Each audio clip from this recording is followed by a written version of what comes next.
Welcome to Science Unscripted. I'm Robin Donovan, Science of the Times Editor-in-Chief, and with me today is... Maggie Harlow with Signarama in downtown Louisville, Kentucky. And Maggie, I understand that the technical pronunciation is... You say it because I probably can't. Louisville. Louisville. All right. So if you guys are... folks are actually there. Louisville. Yeah. Louisville. Yeah. Louisville is what I say when I'm talking to somebody from out of town. Louisville is the normal way we do it here. How to not sound tourist. So Maggie, what is your title? I am CEO, owner here at Signarama. Okay. And how long have you been in that position? Tell us how you got into it. I have owned this location for it's coming up on 17 years in August. Very excited about that. And I ended up in this business because I grew up in the automotive retail business with my father at a car dealership, and I ran that for him. And when he was ready to retire, he said, "Do you want to own it?" And I said, after a lot of thinking, I said no, because I was so frustrated by the experience of how that type of franchise works, where they hand you a product and they tell you what to sell it for. And so when I decided to start my own business after we sold it, I looked around for a business model that let me really be in control. And the sign business, and particularly the culture of Signarama, was a great fit for that. I can chart my course. I can decide what products. I make them myself and I price them. I love the sign business for that sort of entrepreneurial freedom. And what kind of challenges have you found? Well, I think probably the typical challenges: growing the business, learning, being a new person in the business, new to the industry, was a big learning curve for me. Learning how to compete in so many different areas, because the signage business is so diverse in terms of the product as well as the buyer. You have to be ready to meet with a bank president, but you also have to be ready to meet with a small mom and pop. So just the way you have to be prepared for just about anything is probably the biggest challenge. Yeah, that makes sense. Is there anything that you learned in your dad's business in the automotive world that you think translates to the sign industry that people could take away? For sure. I think it was such a great training ground, particularly in sales and in processes. So the automotive industry is very good at sales. They understand how to close. They understand what motivates people to buy.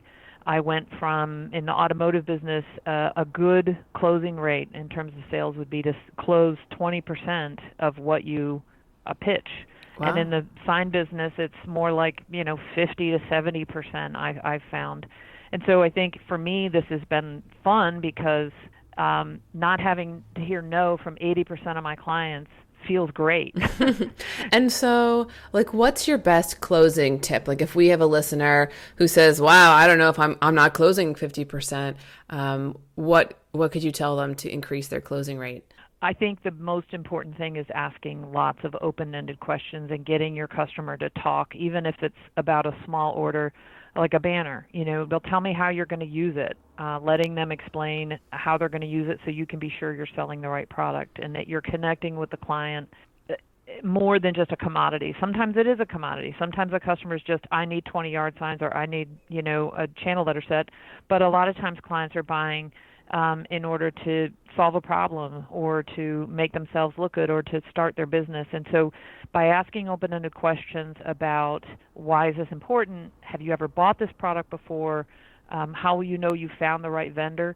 They a lot of times, if they will answer the questions and give you the roadmap to figuring out why they want to buy and how to focus on that. If it's about starting a business, focus on all the solutions they might need, and why that's important. Why is it important to be illuminated or non-illuminated, or why does the budget matter? I think that a lot of times we just get so focused on feeling like we know what product they need, as opposed to letting them guide us and answer questions. And I've heard similar advice on coaching employees, actually, that in so many cases it's easy to assume that you know the right answer, but if you slow down and listen more to the person, you can realize that they're seeing aspects of it that you have no idea about, and they have ideas that you haven't thought of, and so letting them kind of lead can be more successful. I think that is so important, and I'm not always good at it, because I often feel like I'm supposed to have the answers. So when my employees have problems, I feel like I'm supposed to be the answer person.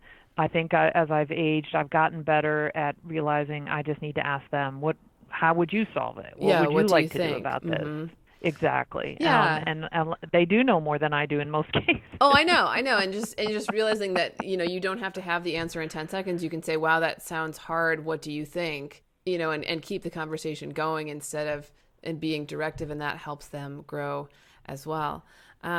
So I know that you are also so you came from a family-owned business, and now you are a co-owner of a family-owned business. So do you have any survival tips? We have a lot of family-owned sign companies out there listening. It is very common in the sign industry, and I think it's a positive thing. And I think it's a positive thing about the industry that we are so often a family-run business. I love that about it. Coming out of my father's business in the retail automotive business and then working with my husband, it was a really big change in dynamic because it was my husband's business and he ran it. I mean, my father's business and he ran it and I worked for him. And when it became our business and he decided he wanted to be in the business with me, there was a year or two of just really kind of an internal struggle of, who was in charge. And during that startup phase, it's so stressful anyway. I mean, startup phase is so painful. We were financially strapped. It was all or nothing with us. We put everything on the table. We had little kids. Every day felt like I was being shot out of a cannon, and just every argument became, almost survival instinct. We ended up hiring a coach for a short period of time, a business coach, who really helped us realize that a lot of our conflicts were around not having clear delineation of who did what. It became we're owners, and so we have a say over everything.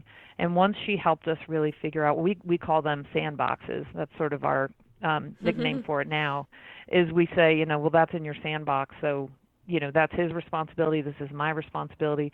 And if we end up passing things back and forth, we're really deliberate about it. Instead of me taking on collections, he's CFO. So if I take on some collections issues, I make sure I let him know, I'm going to handle these because you haven't been successful with them, so let me work on them. Yeah. So we try to really clearly pass the responsibility back and forth, or he'll say, can you help me with this? Or I'll say, can you help me with this? So we have a clear sandboxes, but we also have learned to play nicely in each other's sandbox and not only throw sand and criticize the other person, but let them figure it out and then be there to try to help. And that made a big difference. We're both alphas. So it helped when we kind of were like, this is my toy and I'm going to play with it. That's yours over there. And what's like a tactful way of saying to someone, hey, I noticed this isn't working out when it's in their sandbox and you want to take it on? Well, we're super direct. Our style of management, both of us are really direct people. So we tend to really cut to the chase. So collections is a great example because, of course, it's always just, it's always difficult. So if I see collections getting out of hand, I see the receivables growing and things aren't changing, I'll go to him and I'll say, I've noticed this. I see that we've got this much in over 90 days. Do you need my help, or do you feel like you have your hands on it? And if he says, I've got it, I'll say, okay, well, a month from then I'll probably check in again. I'm just going to let you know that, but we've been good at, we have conflict now and then, but we're getting better at just being direct and realizing it isn't about ego. We need the money.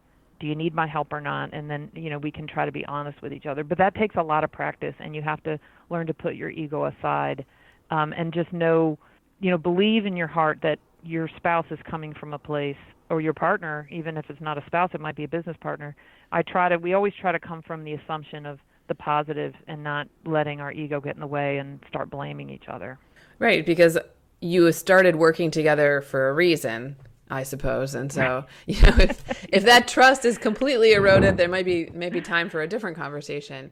What about just little day-to-day things? Do you have any like efficiency types of process tips that you, as people who know each other quite well, have taken advantage of? Are there things that you think family businesses can do better because they do know each other better?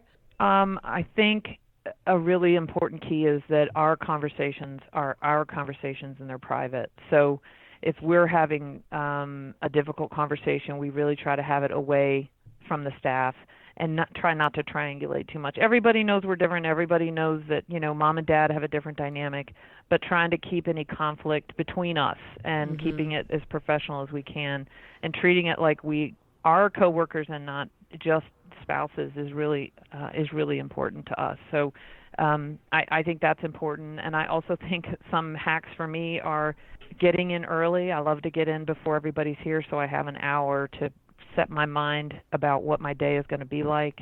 And the number one thing for me has been delegating and learning to trust the people that I work with, setting an expectation and then trusting that they'll do it. I think that's hard for owners, especially because so many companies start small. Sign companies start small and grow. You generally don't hire 10 people to start a sign company. So you have to learn. You learn how to run a store with 3 employees, and then you have to run a store with 10, and then you have to run a store with 20, and you have to learn each time how you have to be different to run that store, and it's all about delegation. I agree. I'm in a management group, and one of the things that is frequently said is you have to learn to work, on your business and not just in your business.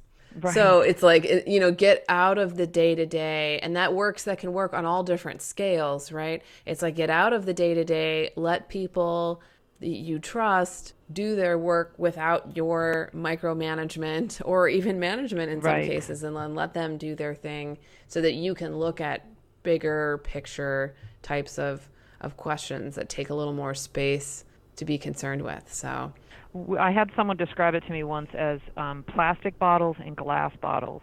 So if you think about things you're delegating as plastic or glass, you can decide which ones you keep for yourself and which ones you might hand off. So if it's an important client that I really feel like I need to be involved in, then I'm gonna handle it. And if it's a plastic bottle, I need to be prepared that they may drop it, but it won't shatter. And so that to me often helps that visualization in my head of, well, this is a plastic bottle, I can pass this one off. Yeah, and I like that analogy very much, and I like the idea that people also need an opportunity to grow and be allowed to make a mistake. Well, none of us are perfect, and most of us in managerial roles figured it out by messing a few things up along the way. So that idea. So true. We forget all the mistakes we made because it's our money, and we're like, oh, well, I made that mistake, but that was my money. But it's no different. That's the best way for people to learn unfortunately, is to make mistakes. So true. Well, Maggie, this has been a pleasure. Thank you so much for coming on the show.